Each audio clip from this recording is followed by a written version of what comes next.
Alison Rosen is your new best friend. Alison, with her good times never end. Alison Rosen, doing the wavy pencil dance again. Alison's your new best friend. Hey everyone. Hi. Hello. Welcome to a very special episode of Alison Rosen is your new best friend. I was just laughing a lot, and that is why my voice sounds extra breathy and ridiculous. I'm in here in the studio. We busted back in with my husband Daniel. Hi. Who's feeling a little queasy. I've got drum roll. COVID. Wah, wah, wah. Wait, let's have Tony put in like a real drum roll. I mean, keep my great Foley drum roll that's so lifelike, Tony, but then you lay in a drum roll. Okay, Daniel. Now you okay. So Tony's doing the drum roll and I'll point to you and then you say, okay? COVID. That's why I was laughing so much before, because we did a sound check that was so full of burps, Sorry. Daniel's burps. Should we put that up on Patreon? Or should we put it on Patreon? Or should I have Tony lay it in right here? I think Patreon. Yeah, I'm just feeling a little queasy. Yeah. So we don't know 100% that it's COVID, but we know that Elliot has COVID, and it would be insane to think you have something else. But I'm just saying we haven't given you a test. It couldn't be anything else. It's COVID. Right. And like our first run of COVID, I don't have it yet. I was the last to get it last time. I got it like 10 days after Owen had it. So once again, I'm like, sorry, motherfuckers, but clearly my immunity is superior. I'm just made of something a little stronger because I was feeling not good yesterday. And today I'm like, I guess I fought it off. So that means I probably have it. I'm probably about to get walloped with it. Anyway. But yeah. I felt bad, and then I felt better, and then I felt bad again. That's my point. Yeah. That's I'm just actually just like the 50-yard or meter dash in 6th or 7th grade. You know, I went to a school. Hang on, there's a peanut between my teeth. Mm-hmm. How much trail mix is too much trail mix to be in your teeth when you're podcasting? I think all I've eaten today is trail mix. Oh, I got it. Okay. Anyway. In fact, all I've eaten for the last 24 hours is trail mix. That's one of the symptoms. Yeah, probably why. So, no, you had cake and ice cream. I'm counting after that. I'm saying after. You know. Okay. So anyway, we know the sad story of me going to an athletic, like you had a track scholarship, right? Yeah, at Baylor. I don't even know where Baylor is. Doesn't it seem like an athletic school though? It's in Texas, and sounds athletic. It's I think it's like an evangelical school. Okay. Anyway, but they do track and field. Well, they have a football program. Okay. I'm sure they have the rest. So anyway, are you familiar with Triumph of the Will? Yes, of course. Leni Riefenstahl's movie about the German Olympics. Yes. The Germans at the Olympics. Yes. Anyway, I went to school with like the cast of Triumph of the Will. So there's a picture in the yearbook. We were you were divided into blue and gold, and you began competing for blue or gold in 5th grade. And of course I wanted to be blue because that's my favorite color, but they stuck me on gold, which was really just a dark yellow. So anyway, we would put on our, Wait, so you would be put on a team and then you'd be on that 5th grade team and you'd be on that same team for how long? Till you graduated, 8th grade. Wow. So each year, either blue one or gold one. This is like Harry Potter. Like kind you're in of, a house. yeah. And it's legacy. So like my sister was on gold as well. Oh, that's kind of fun. I guess. So like if you go to the school, there's probably a big board that it says every year, it has like the year and then blue, year, gold, blue, gold. And it was really tough for me because I wanted to root for blue. That's how much I prefer the color. But I was on gold. And my year I mean, the year that I won. What is that? None of those words came out correctly. The year I graduated, blue won is what I was trying to say. But you didn't. You lost. I was on gold. Uh-oh. Did gold More ever peanuts. win while you were? I can't remember. That really would be the question, right? Because Well, it would be was what would be every important year. to me. Given I would want to know what team I was on. yeah. So anyway, there's a picture in the yearbook of all of us in our blue and gold. Were those the school colors? I'm assuming. Blue and gold. Yeah. It was like this striped T-shirt, and then I don't know if all gym shorts. It was almost like dolphin shorts, but not dolphin short material. Like very short shorts. Yeah, track shorts. Probably. Mm-hmm. So again, 50-yard or 50-meter, very short dash, and you see like 4 sleek blonde kids right up at the front, the finish line, and then halfway back.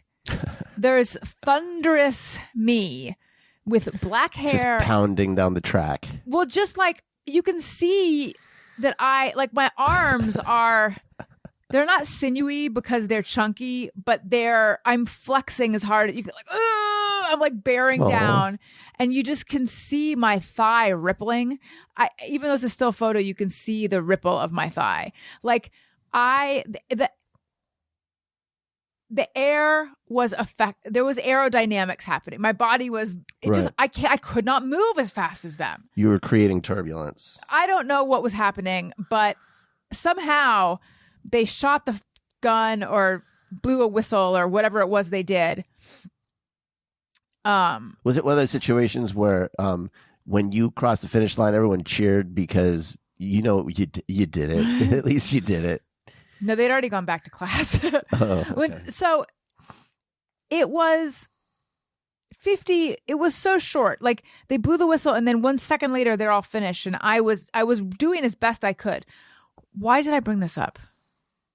I don't know. Trail mix. No, I don't remember. Oh my God! It related to something though.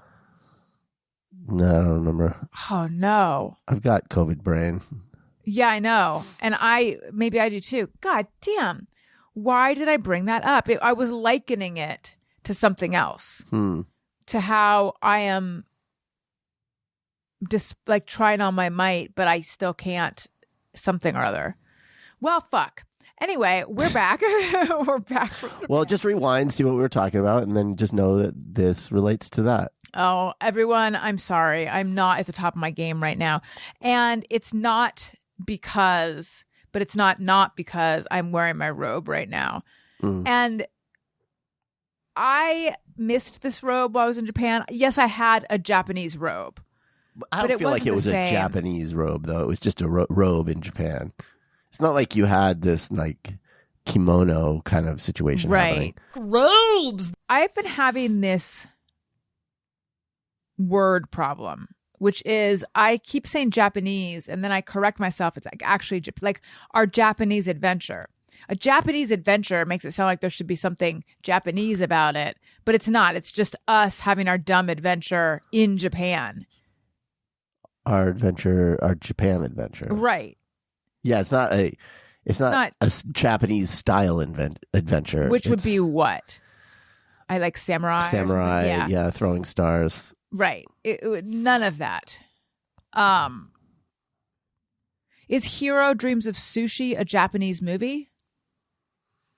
Oh, is it made in? I don't know. Actually, I should know. It's our movie. I don't think it is.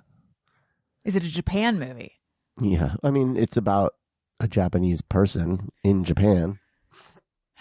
Anyway, I had a robe there. It was stiff. It was fine. Yeah, it's like they were a little heavy. It's like all cats feel the same in the dark. I was desperate for a robe, but we'll have to ask Tony if all cats what a feel the Japanese same. robe is to him, because in my imagination, a Japanese robe is a lot lighter weight than what those were. Yeah. Those were real like heavy like hotel robes, and I want more of a lightweight. Yeah. The Japans. Robe from the Japans. Now I'm back and I'm in my soft robe and I was feeling cold, which is weird because it's hot. And I was like, oh God, I just want to slip into that cozy thing and then wear that in the podcast cabin. And then I thought, what if it makes me too relaxed though? But I think the professionalism with which I'm greeting this show shows that I had nothing to worry about. So we have a lot of things to talk about. I feel like we haven't even begun to address all the stuff that happened in Japan. For example, superfan Megan wants to know, tell us more about Tokyo Disney. Where can I go to find out about that? So we'll get into that. If not entirely or at all on this episode, we could make a special Patreon for that. Elliot wants to do a Patreon live stream, like desperately wants to. So I'll schedule that. Patreon.com/Alison Rosen. Patreon. Wendy is doing well. We'll get into all that. But first, I need to address what's happening to me here and now. Oh boy. I'm so fucking tired of suffering idiots. And I think it's because I'm not sleeping enough, because the jet lag is getting worse, not better. I have found that jet lag doesn't hit me until like day 2 or 3. Yeah, why is that? I don't know. Like the first day, I'm usually like, oh, this is not gonna. I'm totally on the time already. And then day 2 or 3, I'm completely disoriented and my body doesn't know what to do. I get so tired from like 8 to 10 p.m. And then I wake up and then I'm wide awake 2 a.m., 3 a.m. But the weird thing about that is that like 8 o'clock here is noon in the Japans. That is weird. So it's not like you're on Japanese time. I don't know what it is. You're on just I don't fucking know time. Mm-hmm. Well, it seems to be getting worse. So wide awake 2, 3 a.m. Finally got to sleep. And then the dogs started barking at 4:30 or 5. And then I was up taking out one. Between the two of these, No, Alison will take one out. The other one starts barking. She'll take that one out. The other one starts barking. Mm-hmm. Now, you might be thinking, why don't you take them out together while Wendy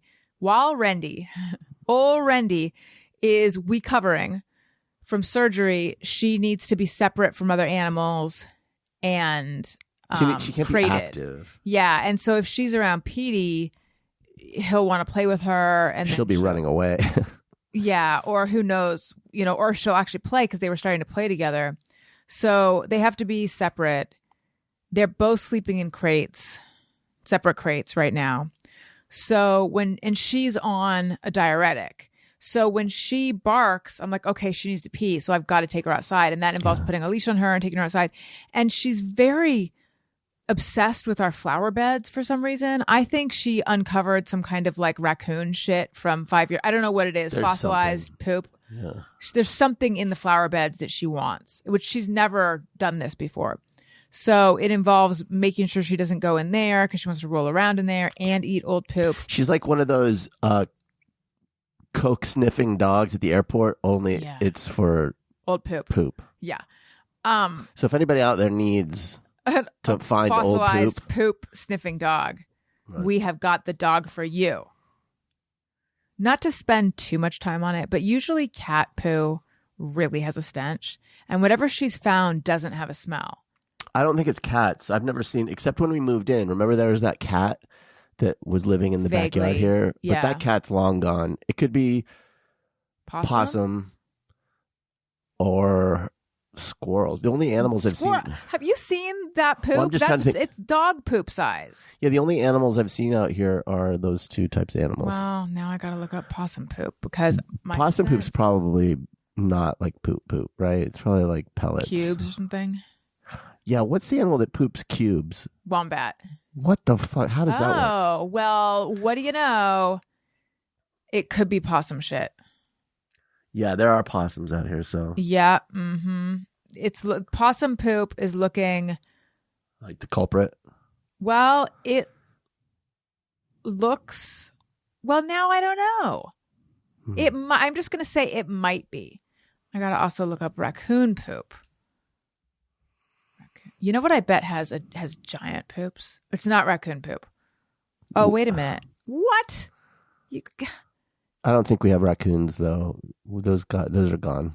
The raccoons. It could be raccoon. I mean, but I don't think we have any around here. Okay. I mean, we had that family that lived under the house. We had to evict them. Like literally, that's what they call it.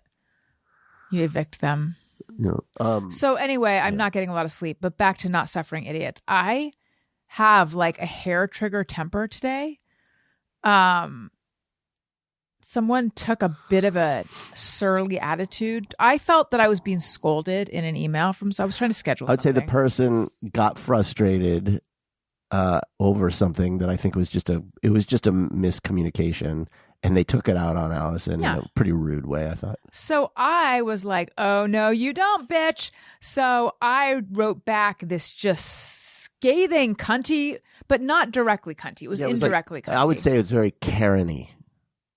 Pretty much. You were just like, that's unacceptable. I'm going to do this. Or are you going to do this by this time? She was like, I have to let you know, we can't keep making constant changes.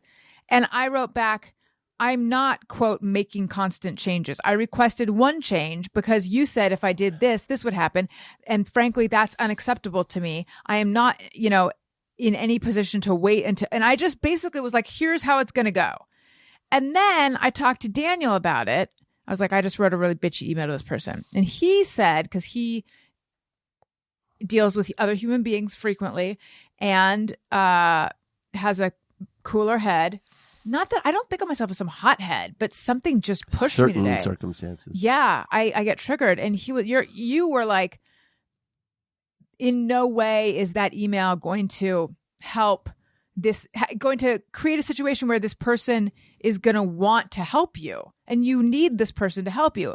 A little bit, I'm like, this 24-year-old person, I have nothing against 24-year-olds. I'm just saying this person, or do I? I think you might. This person is not doing, well, I felt they were not doing their job. And I felt they were like pushing me around a little. Clearly, I felt that way. So. Then you might have been right. Yeah. So I sent another email saying, apologies for my tone. The kids are sick and I'm not getting any sleep. I appreciate everything you do. And then I was like shitting bricks for probably 45 minutes. Feeling like I felt empowered when I first sent my bitchy email. And then I was just like, oh, by the way, it has to do with Owen. It has to do with scheduling something for Owen. So, I mean, a little bit it was like Mama Bear, which is just like a nice way of saying Karen. That's not true.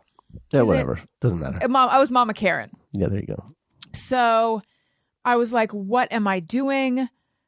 I should always let myself cool off before I send an email. Nothing good comes from being hot-headed like that. And I pushed back when maybe I should have been much more conciliatory and oh God. And I really felt awful. But then she wrote back and it was the nicest, most conciliatory email. What do you catch more flies with? Bitchiness. What they say? You catch more vinegar. Flies with oil. Wait, Are you actually asking? What is the saying? I think catch more flies with honey. Than what? Vinegar. But not more flies with honey than shit. Although, it's funny they say that. Wait, do you actually catch more flies with honey than vinegar? Because if you're trying to catch fruit flies, they say to put vinegar in a dish. I don't know. It's a weird. You know what? I don't approve of using that saying anymore. It's outdated. Anyway, she was just like totally placating me and being super nice and letting me know their process.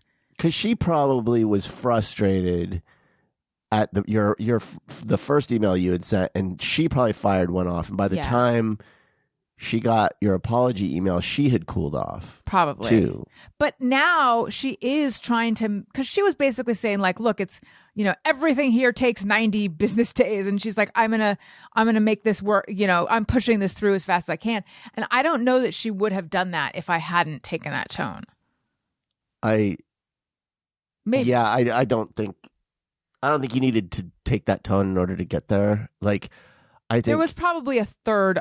Yes, in my mind, it's like either be like that or say, "Is there any way you could I X, think Y, Z?" Probably telling her what you're going through and humanizing it a little bit, and then the apology or the like. If I just think like if your first response had been one of understanding her frustration and just. Oh, like, I understand your frustration. I'm sorry. I'm a human being and change my mind. I mean, not saying that, but no. Your first response could have been more like, "I'm so sorry. I bet this is really frustrating. It sounds like we just had a miscommunication." Well, look, my point with this is just if you need something from somebody, yeah, I need her to stop being a bitch.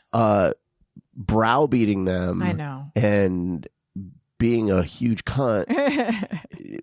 Like, there's so many ways a person in that position can fuck you over. Like, there's so many ways she can just drag it along. Things can take forever. You need, like, and flip side, there's so many ways it can help you and speed it along. And while it might feel good, and you may have been completely in the right, like, she was cunty, and she was like, and like, it is satisfying to tell those people what's what, but you're not Tom Cruise.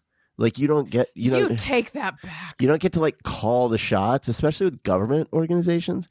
And so swallow a little bit of pride in order to get into a conciliatory space with that person could pay dividends. And you're in the end, you're trying to get something from this person.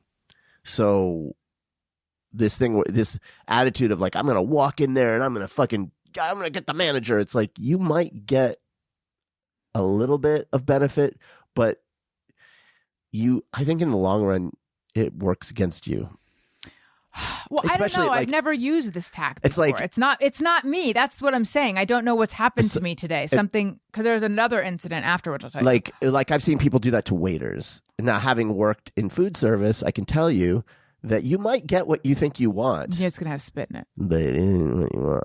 Yeah, but is that what I was doing today? Like, imagine. No, but I think this person could have. I don't know this person, right? Like, I don't know how it could be that she just would have responded regardless of your apology email. Who knows? But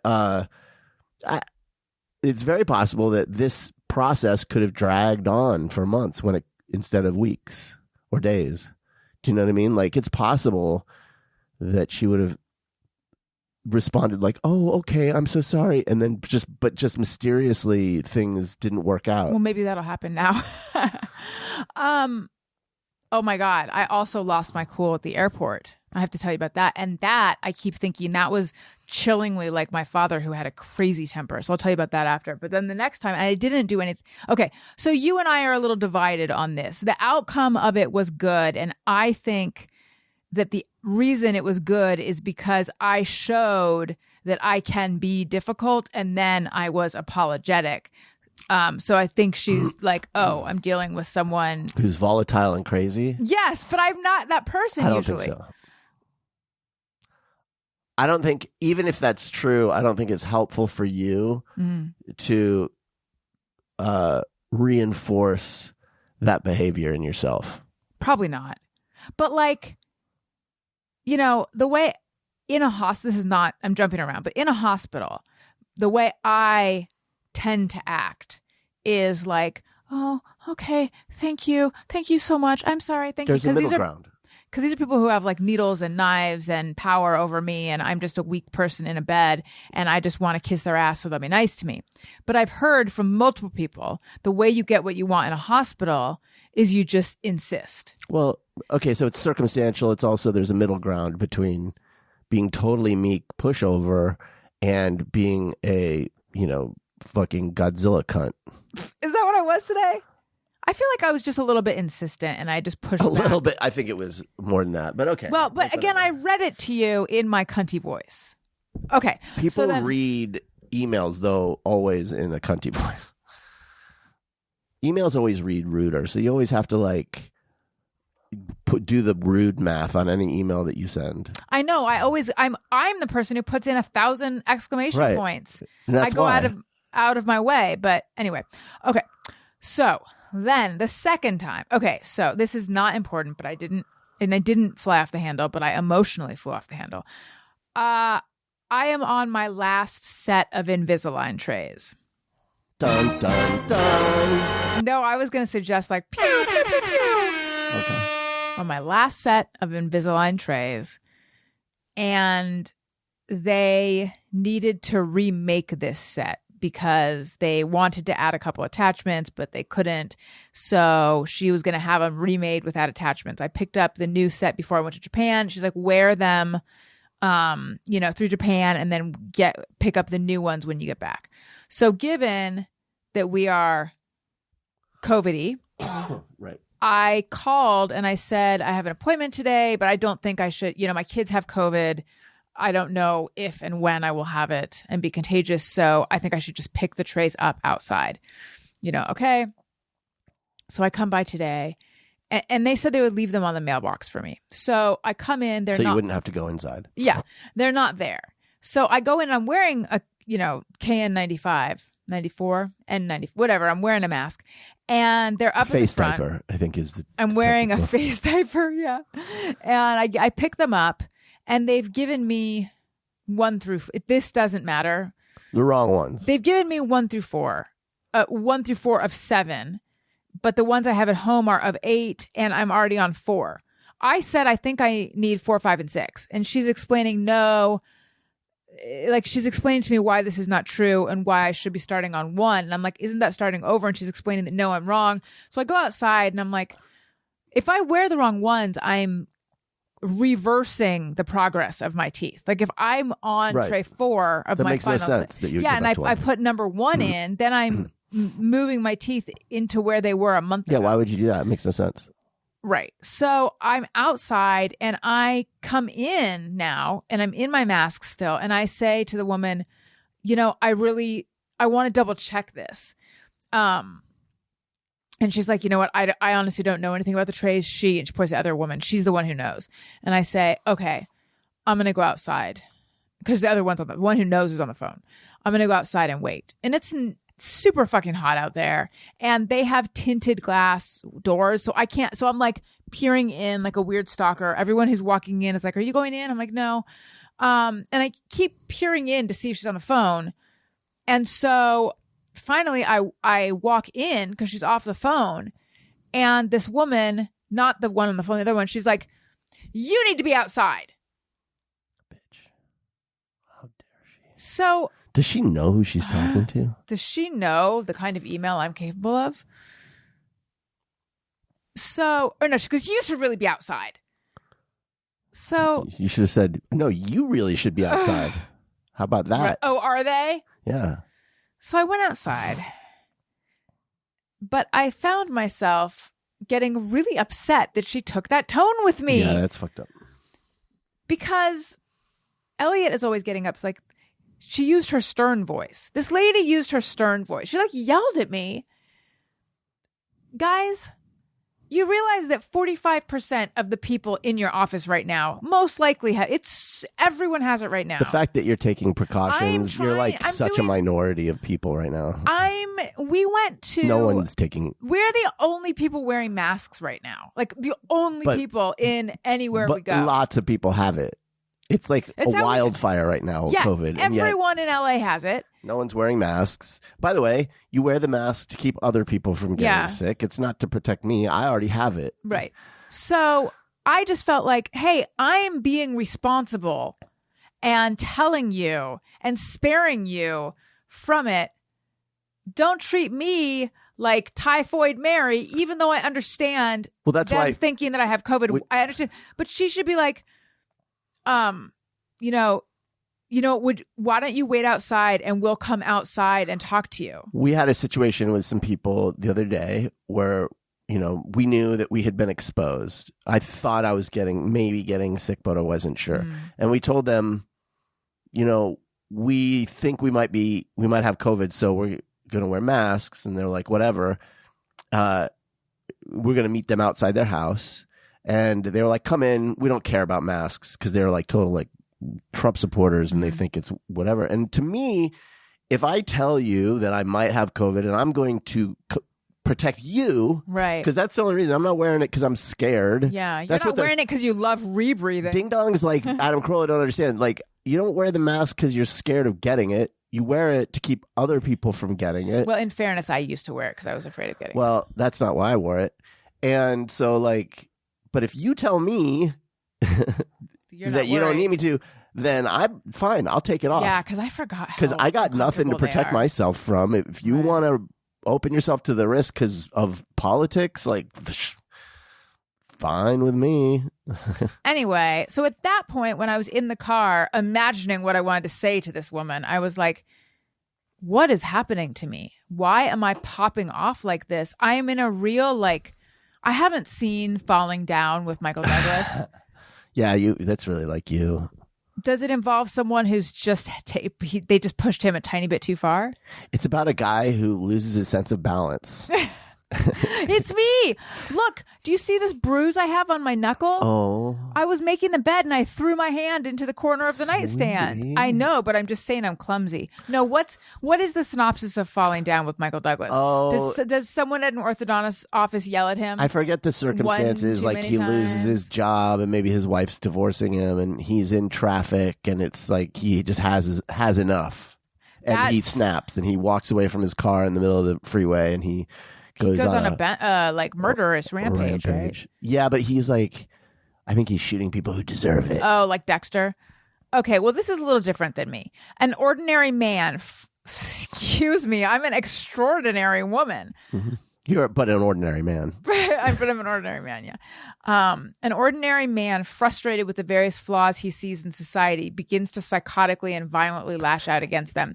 Okay. It really is like a precursor to Trump. Yeah. If you think about it. So mine would be an extraordinary woman frustrated with being talked down to by dingbats begins to violently lash out against them in her mind. I am or underslept. I have a hard time holding back. I think that might be a big part of it. I think, look, you can't go through life and not have people in minor positions of power be complete, assholes to you and exercising that power. But you have to be mature enough to see the bigger picture. Yeah, which is just getting what you want. I've completely lost my ability to do that. And instead, I am acting like these people in minor positions of power are my parents. And I'm tired of being yelled at unfairly. Mm-hmm. I'm Elliot. Wow, this has been a real roller coaster. Yeah. So you want to hear the third one? Because I didn't tell you about this. Sure. Okay. So it's not going to be too long, though, is it? When have I ever told a story that's the right 5 seconds ago. Okay. No, they're always too long, is what I'm saying. All right. So I shared a little bit about our journey back on the intro to Thursday's show, which was a special presentation of Alison and Todd After Hours, and one of those episodes.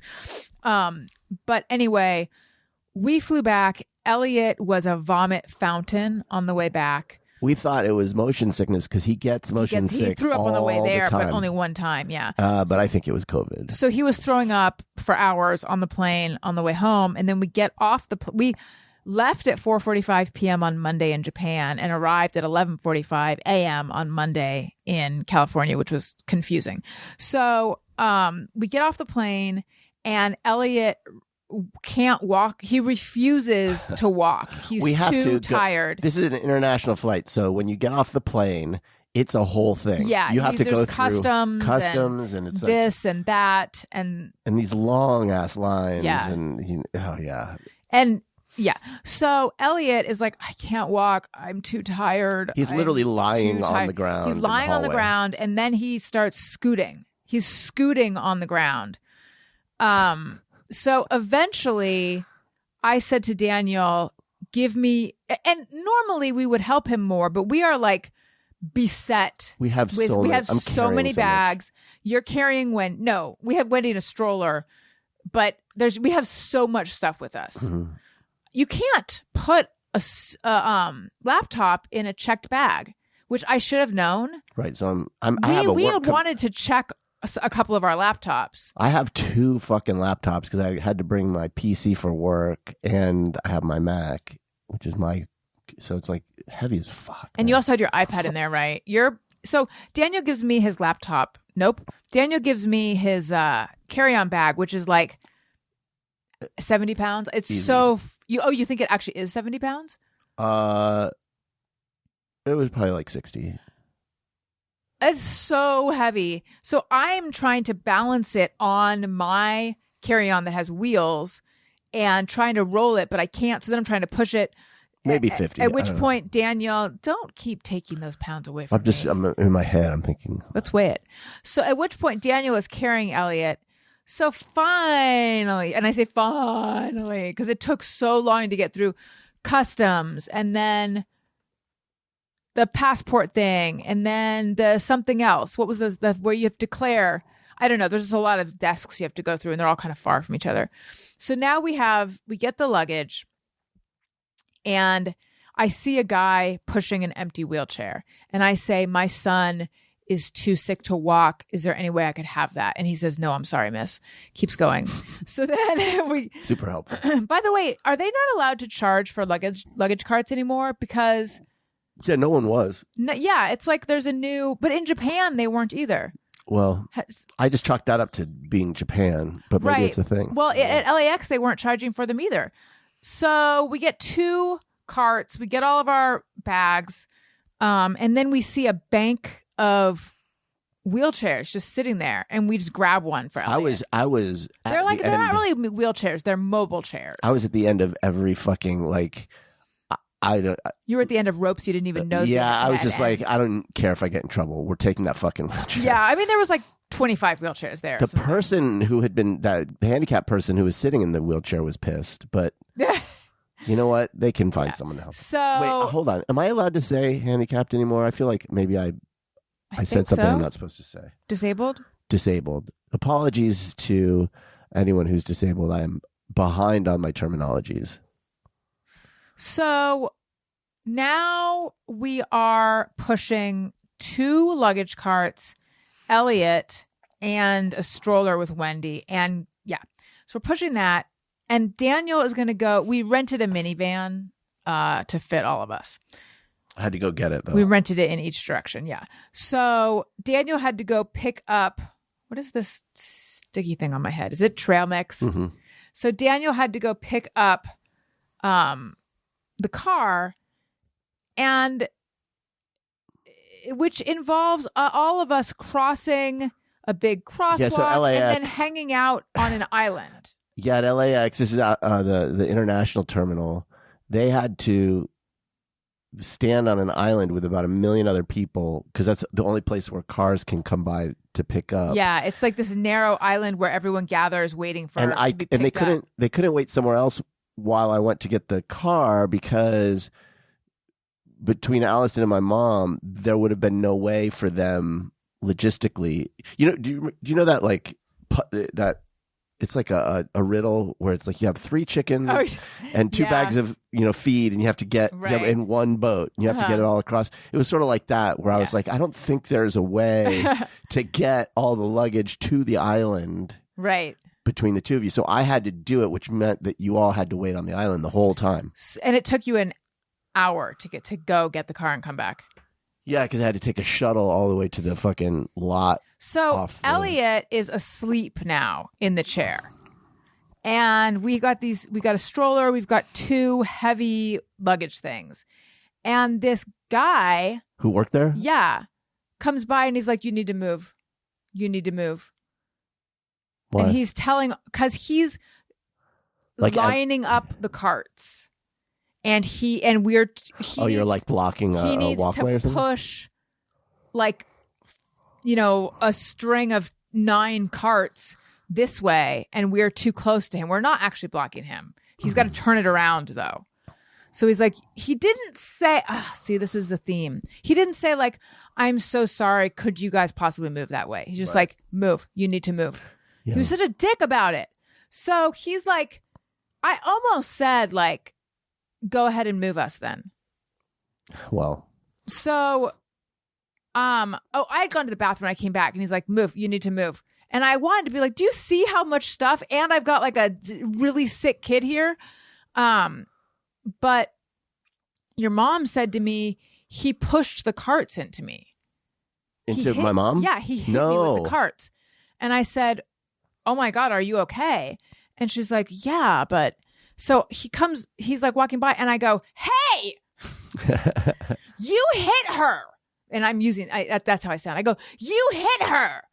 And he goes, no, I didn't. And I said, yes, you absolutely did. No, I didn't. You 100% hit her. You hit her with the carts. You hit her leg. And he's like, no, I didn't. And I said, yes, you did. And he goes, well, I mean, if I did, I'm sorry, but I don't think I did. And I said, yeah, you did. And Look then at you, honey. Oh my God, I fucking turned into my dad. And then your mom goes, maybe you didn't. She goes, come to think of it. She's like, oh, wait, it wasn't a cart. I fell into the cart. I'm like hurting my voice, yelling like this. She goes, I would let it go. Well, my mom doesn't love conflict. I don't love conflict. Who am But I feel like in this situation, it was good. She goes, thank you. No, this was good. But I would let it go. So in the other, because you don't need anything from this J-hole. I know, but what he if hurt somebody. So in that case. Yeah. But. That's different than a bitchy email from someone you need something But I'm from. like yelling.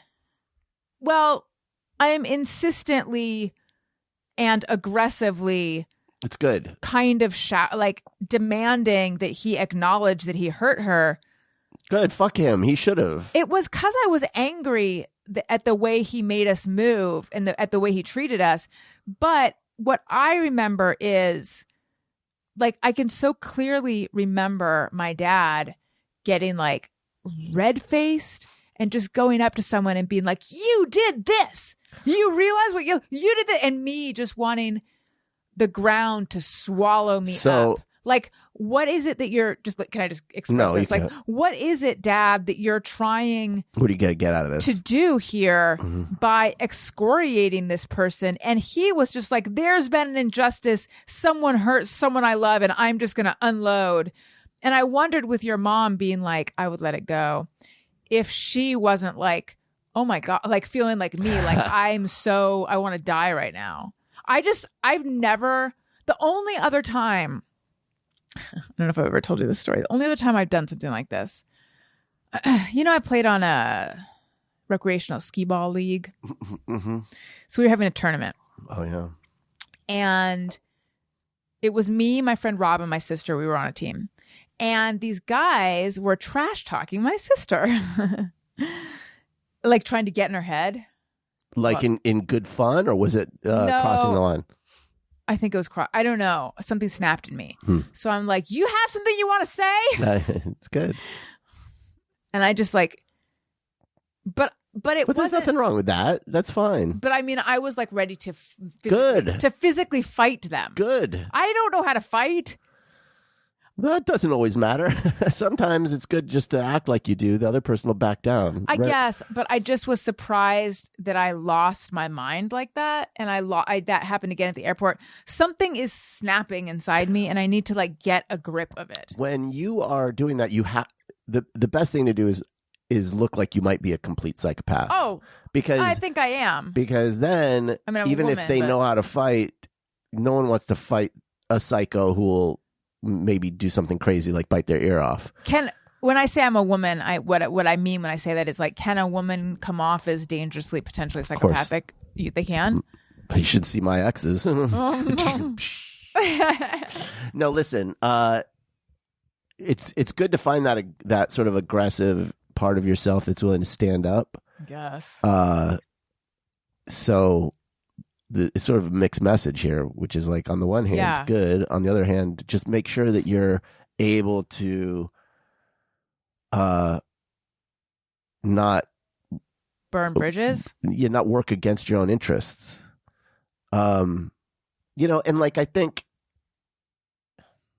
I don't remember all the stories of your dad doing that, but in my memory, hearing some of them, they were kind of like, you're yelling at a service person. Right. Who maybe you're taking it out of the wrong. You're taking it out on the wrong person, and now what do you get for it? Except some sort of feeling of satisfaction. Like, right. I don't know. You do have to weigh that. But in this case where a guy pushed some carts into an old lady, it's like, fuck that guy. And he was giving you attitude to boot. Like, no. Yeah. You'd have had cause to go to his fucking manager. Who cares? Well, that is why he was giving you fucking shit when your sick son was like in like that's the thing. It's like the rule might say X, but let's have some humanity. Let's treat each other better, okay? Yeah. Like he could have been decent about it. He could have the part where we're not treating each other more neighborly. Right. That's the part that pisses me off. Like, I'm sorry, but we're living in a fucking society here. Yeah. Like, can we act like it? Kind. Yeah. In each of these circumstances, I didn't have a problem with what they were saying. I had a problem with how they said it. Right. Well, honey, I feel like people in Japan were largely pretty nice. Yeah, I mean, I don't think the only time someone said something that was unkind is too strong, was when I asked if I could take the food to go via Google Translate, and he just looked at it and said no. We've already talked about this. There's no to-go food in Japan, and also they don't do napkins. There was how neatly do they eat? There was like a fruit cafe. Oh yeah, that was in the sort of complex where we were staying, and we finally went down there. It was a fruit parlor, and we decided the last night to go check it out. And when we got there, they were like, "Oh no, we're closed. We're closed," but they weren't closed. They were closed. They weren't seating any new people. But here's the thing: were they? Do you think it's because we were Americans? Well, I know that does happen in some places, or at least there's an accusation of that happening. And you know what I thought to myself? I actually don't care. Yeah, I actually don't think it was I know that. it's a position of privilege. Nice. I understand my privilege as a white person, and I've never encountered really like racism, so it's not the same. But like to me, I feel like if I go to Japan and there's someone who runs a business and they want it to be a Japanese only space, I don't care. Like, that's fine. Have your Japanese only space. I'm not offended by that. Now, I'm not saying no one should be offended by racism. I'm not saying that. I'm just saying for me personally, in that situation in Japan, didn't care. Now, when I was in Hong Kong as a kid, there was an arcade that was like kind of around the corner from this McDonald's we went to. And, this was 1987. Arcades were basically my jam. And we're like, there's an arcade. So we all went to this arcade and they wouldn't let us in because we were white. That feels mean. And so I did care then. Did you know that I was a victim of racism? Wow. And look you've turned it around. I've persevered. I have really overcome is what I've done. It didn't even occur to me that might be why the fruit parlor wouldn't seat us. Well, because I was thinking about it. I've never seen anybody sitting there who wasn't Japanese, because you could see it all the time. Right. I walk past it constantly. I just assumed they had a time that was last seating. That's probably the case. They still sold food to us. I'm sure it was the case that what they said was true. My point is, you don't care if it turned out not to be true. I actually still don't care. Yeah. So, God, there's really so much. We're just not going to have enough time to do it all. We have some calls because a listener wrote in and said, can you I'm really letting everyone behind the curtain, but can you put out a call for questions asking what TikTok or internet rabbit holes people have gone down? Because I need to share mine. And I'm like, send it in. Go ahead. And I was thinking I would just do that. But then I did put out a call. So I found out from a few people. Yeah. There's that. Is a good one. We also have a snack chat because... I'm going to sneeze. Hang on. Here we go. Good one. Wow. Do you ever sneeze so hard that your thighs hurt? I don't think so. God, that's the fucking worst. I have blown my nose and a tampon shot out. I was sitting on the toilet. Has it happened to you? It did, actually. Very surprising to me, too. Okay. So, I had the world's best jelly beans in Japan. They were melon flavored. I wonder if you can order them here somehow. Oh, maybe, because I have a picture of them.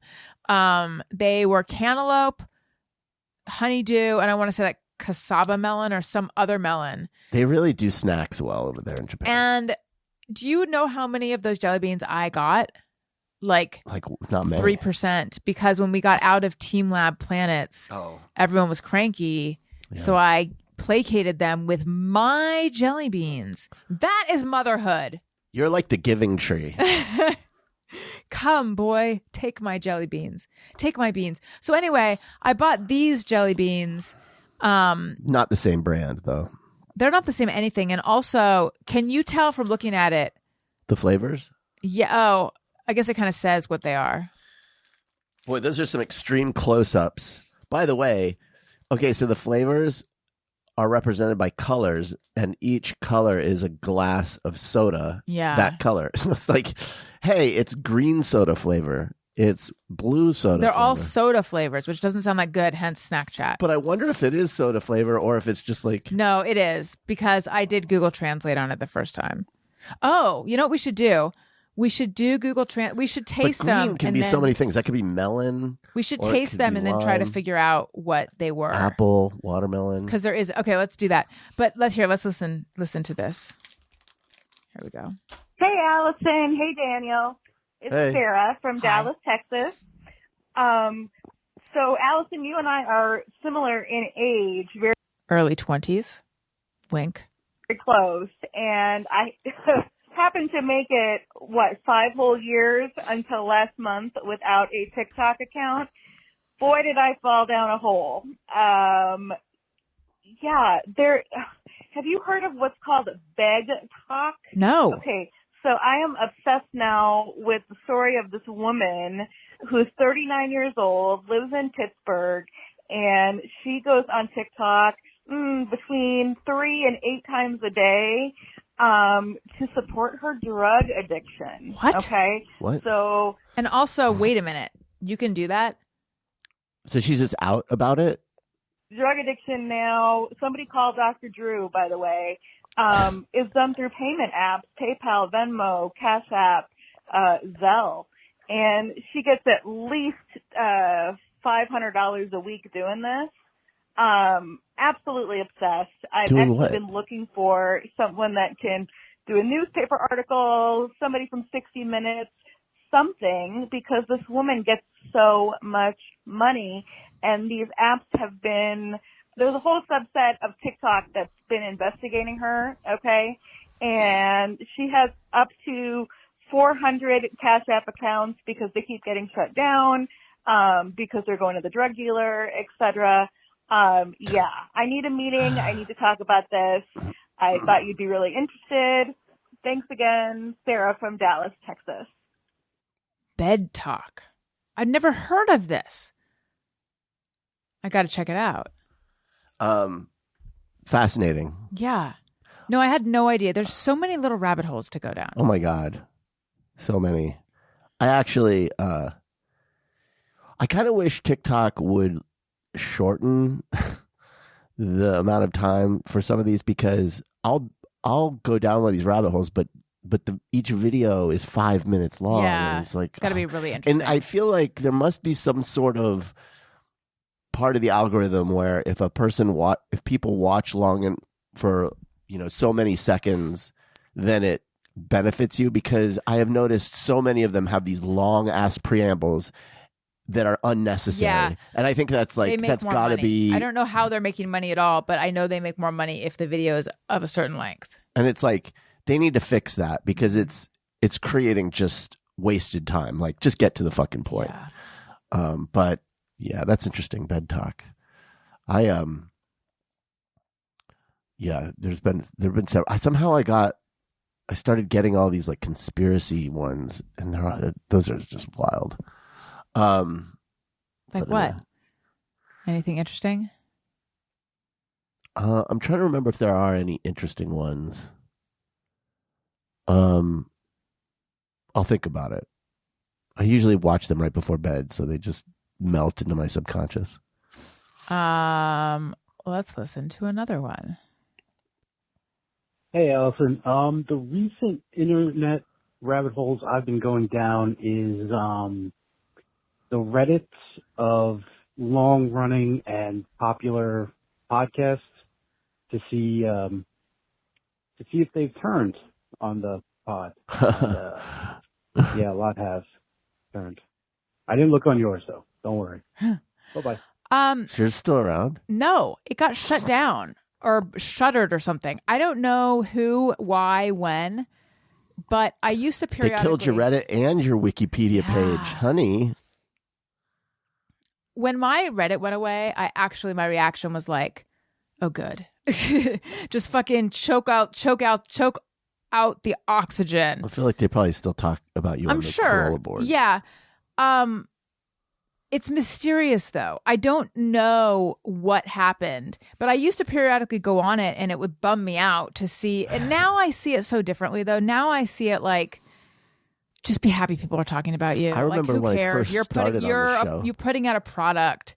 Just be happy that and just don't expose yourself to it. So if there was a Reddit for my show now, I still wouldn't go on it, and I'm sure it would be an unpleasant place. But I don't know. So.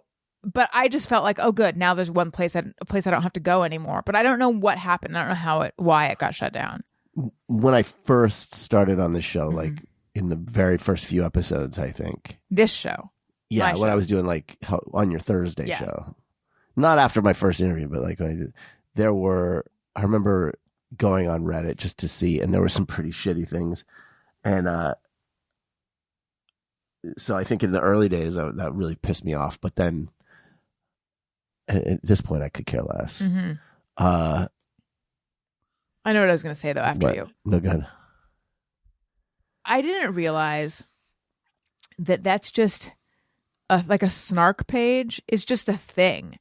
Any internet creator, content creator, there's going to be people on Reddit who like to get together to pick them apart and to make fun of them. And that is like, I think all the big podcasts you can think of, that people on the boards are going to be complaining about them. It's just kind of a community. I think that, yes, I think snark is fine. Like, in fact, it's but that's not fun. really that different than what we're talking about. Right. Like, I think, well, see, I'm thinking of some of those snark pages where you can tell they hate the person. Yeah. And then there's some snark pages where they're just snarky, but you can tell they like them.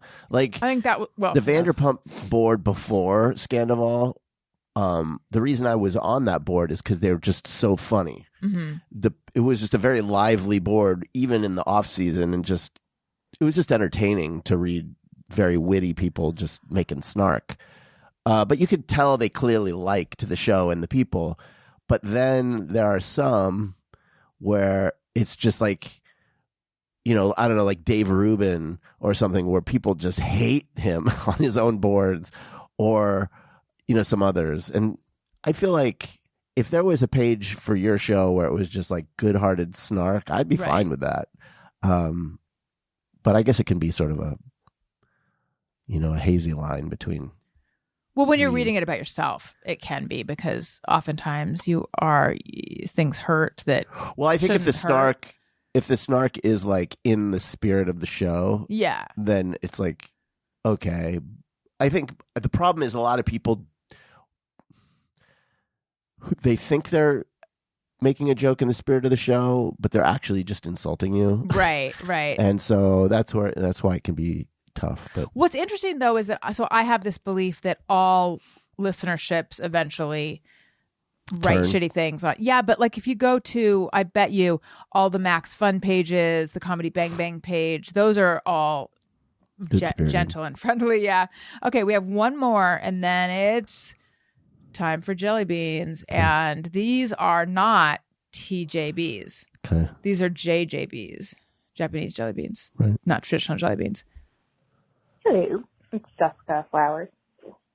Previously, your cards are. Hi, Jessica. I recently watched a TikTok about Napoleon and Josephine, and then it made me curious about something, and so I started Googling them, and like they both died in their 50s.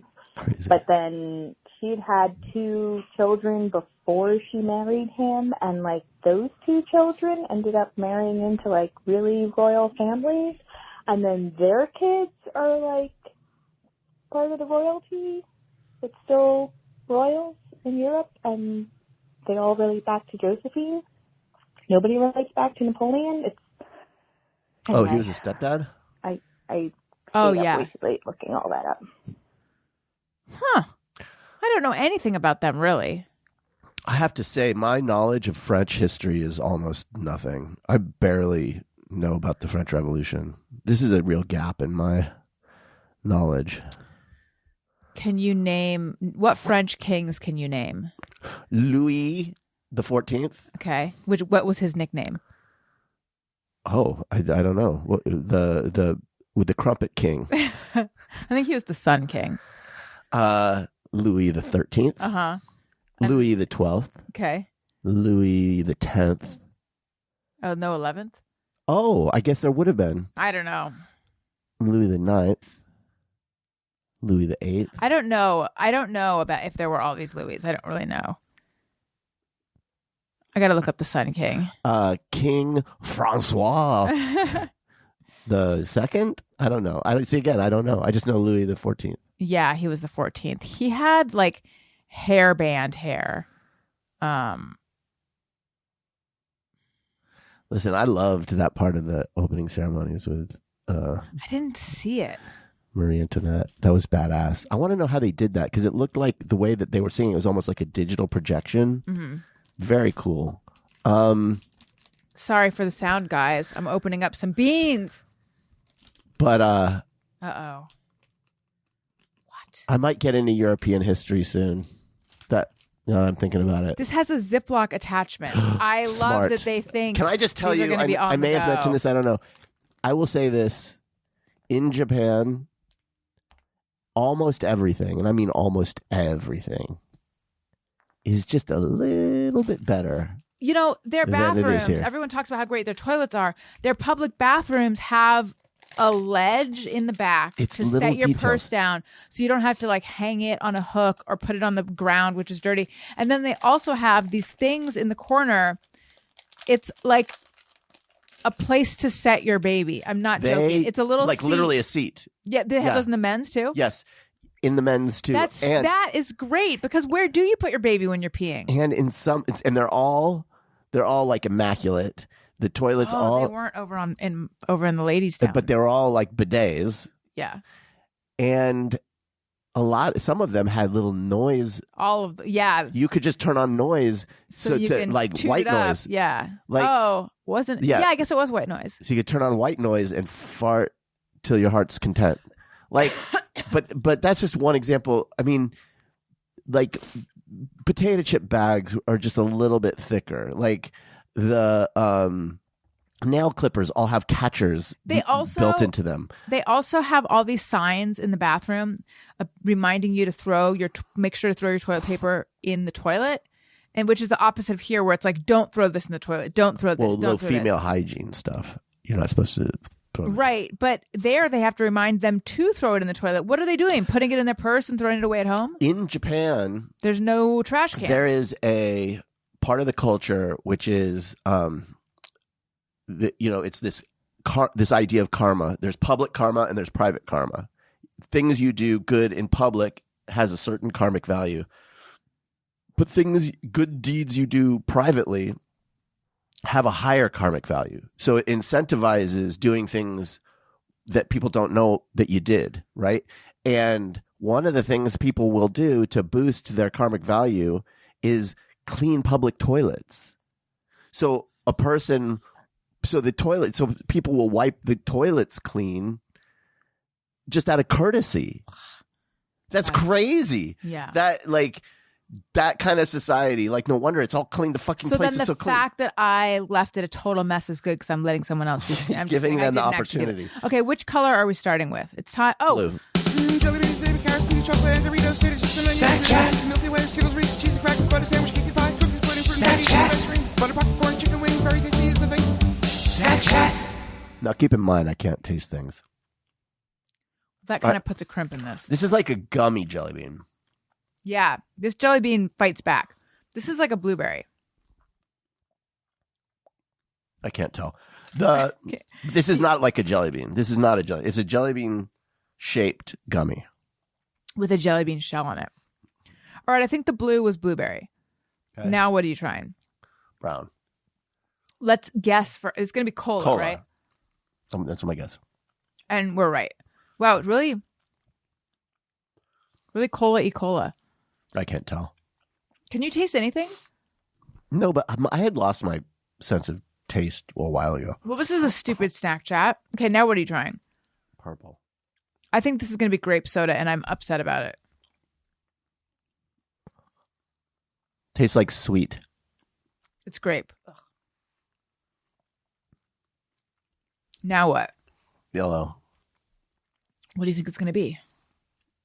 Sweet flavor. I think it's going to be ginger ale.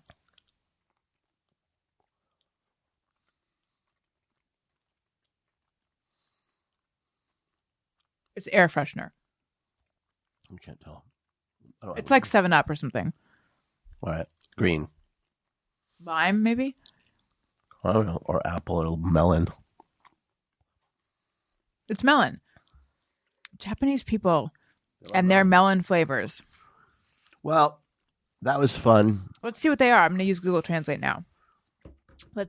For each one that we get wrong, we have to kill someone.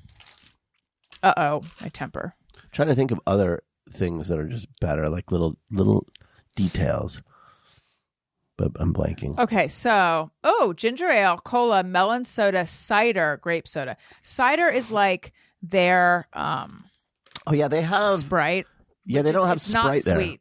They don't have Sprite there. Enough. It's something cider. What did they call it? What's the name of that soda?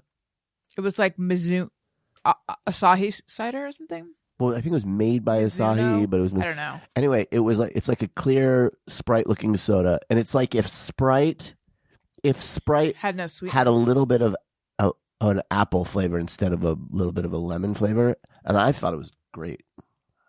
That's another thing.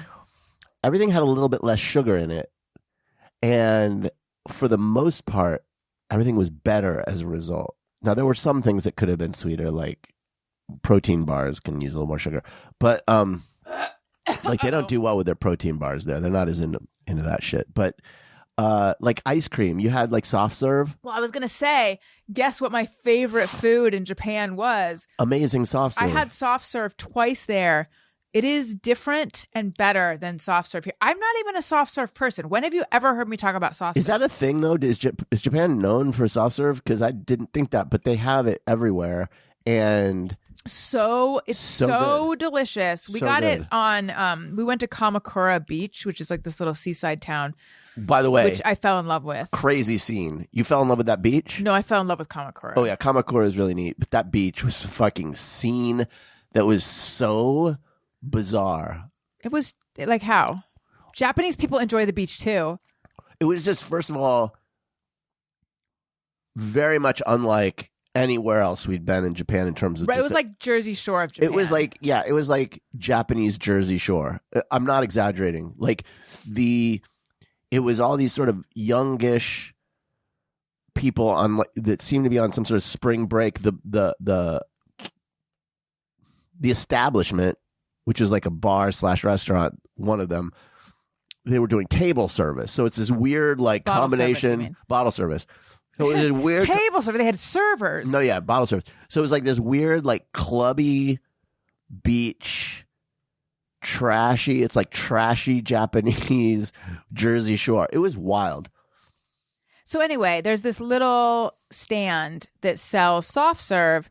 And they also had popcorn, and I saw a big box of Kirkland popcorn, and I love the fact that they are selling Costco brand popcorn. But they had a machine that had soft serve, and it was like milk flavored. They call it milk soft serve. And it was so good. And then we got it at somewhere else in Harajuku, a different kind, but Still also delicious. When you go to like the 7-Eleven or whatever, and you go to get ice cream, one of the flavors of ice cream that you'll find is this milk. It's like It's almost like pink berry flavor. It's almost like not quite, but it's almost like that sour milk, sweet sour milk. I don't know how to describe it. It's like yogurt almost, but not quite. Really good. I see it a lot there. I saw it a lot. I'm reading that it has to do with Hokkaido milk. I think the milk in Hokkaido has a different fat content. So anyway, what I assessed from reading about this yesterday is that it has a much higher fat content than ice cream here, which is hard to believe. I don't know if that's true or not, but I think that might be why it has that really rich, creamy, so good mouthfeel and flavor. I'm looking here. It's funny that we only got sushi twice. I mean, we would buy sushi from the... I have to say the store-bought sushi, like the sushi at the... It was fine. You thought it was great? Well, the sushi at the grocery store near where we were staying was as good as sushi you'll get at a lot of sushi places here. Well, yeah. Way better than grocery store sushi you'll get here. Like, way better. They had Toro sushi. You could get for like $6. You could get like 6 pieces of Toro. Like, that shit's usually $12 a piece here. And it was good. We didn't go to like a night. There were plenty of really good sushi places around where we live, but we didn't do that. Yeah. Okay. It's called soft cream. I'm back on milk talk. It's called soft cream, which makes it sound like moisturizer. But anyway, yeah. Well, it's just, you know what I thought was, I don't know if we ever talked about it, but my favorite thing that I ate there was ramen. We might have talked about the ramen place that. we went to. That was so good. Yeah, that was really good. I feel like the ramen broth was one half parts chicken fat to half broth. It was like an oil slick, but it was creamy and delicious. I don't know why we didn't do sushi other than just like, I feel like we get really good sushi here. We did at that place like above where we're staying. The place that you and I went. Oh. Well, where they served horse sushi. We didn't get it, but they have raw horse sushi. Ugh.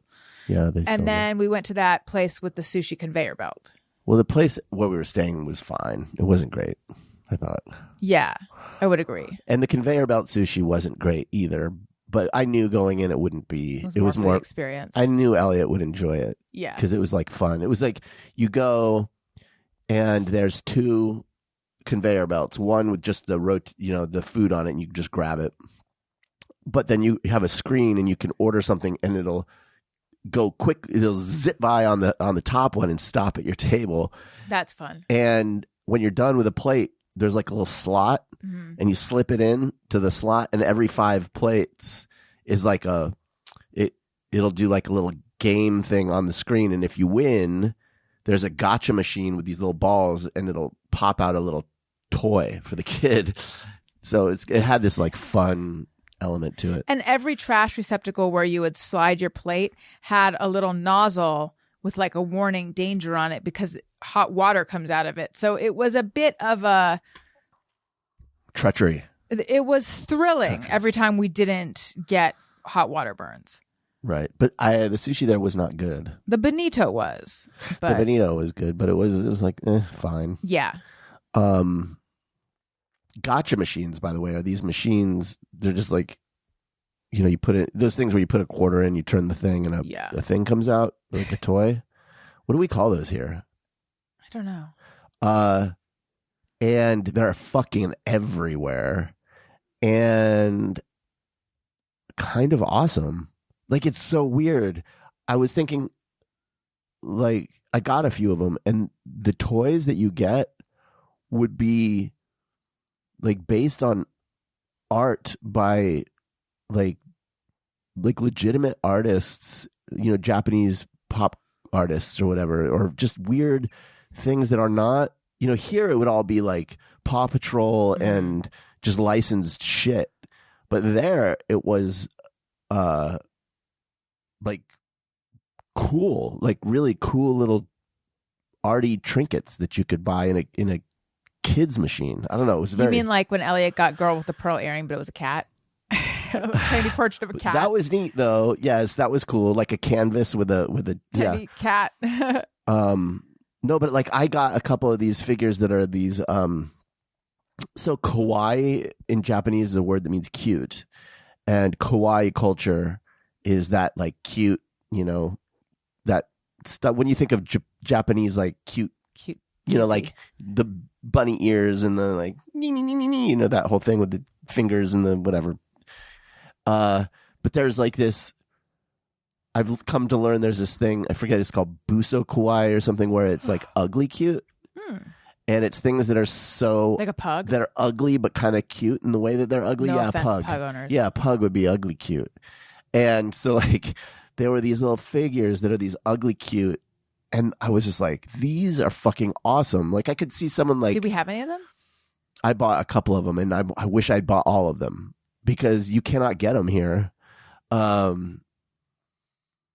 don't know. They're the kind of thing that you would buy at like a comic convention, from Fantagraphics or something. It looks I'm envisioning like the indie, Rugrats characters. It's like indie comic sensibility, like Charles Burns or I don't know, something like that. Listen, I feel hot. It might be my robe, or it might be COVID coming for me. How are you feeling? Oh, queasy. Are you still Terrible. living in Queasylvania? I'm looking California, but feeling queasy-soda. I think we should bring this one to a close. But I'll let everyone know we are back to fresh first run. I mean, this is a fresh Can first I run just episode. say, Kamala Harris and Kamala? What's His Walls, I think that's the first all Gen X ticket. Yeah. Gen X represent is what I'm saying. This is the first time our generation is going to come to power. Yeah, finally. Everybody's we'll got to be vote for that reason. represented. Thank you, everyone, for listening. I would like to take a moment to remind you, you can get to all my stuff at Allison'sLinks.com. Patreon.com/Alison Rosen. My Substack is popping off. I need to update because people are probably like, hey, what happened to your dog? Did she make it through the surgery? And I'm like, see you in a week. AlisonRosen.substack.com. And also, of course, I've been writing about the Corolla stuff over there too. Excuse me, revisiting. Daniel, what about you? Follow me at the places, Daniel Quantz. Great. And we will be talking to you soon. Everyone, thank you for listening. I love you. You matter. Goodbye. Hey, do you know about the Alison Rosen Show? We had a good time